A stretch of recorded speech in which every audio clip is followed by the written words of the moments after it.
Samantala, Cesar, kinokondina o mariing kinokondina naman si Congressman Odi Tariela ang disqualification case laban sa kanya at ilang kapartido na inihain sa COMELEC ng kanilang mga katunggali kahapon sa Asingko.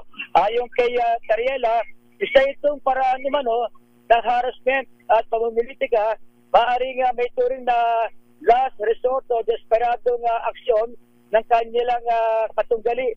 Magutang sa mga isinagawang survey sa probinsya ng Occidental Mindoro mula October 2024 hanggang sa kasalukuyan, patuloy umano ang pagtaas ng rating ni Tariela laban sa kanya katunggali na si dating Congresswoman Nene Sato.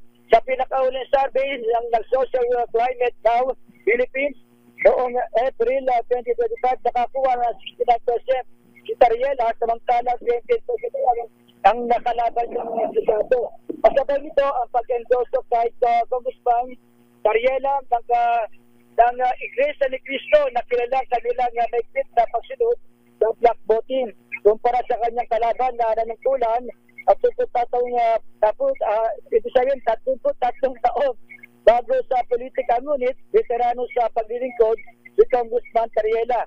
Impressive daw at may turing na nagawa ni Congressman Odi sa kanyang unang termino bilang congressman. Ganito yung pagsaayos sa supply ng kuryente, dekadang naging problema ng mula sa pagiging brownout capital of the Philippines na may pinaknababang presyo ng kuryente sa buong bansa. Yan ang situation report mula sa tanggapan ng COMELEC. Ito si Gonzales para sa DZRH, una sa Pilipinas, una sa Pilipino.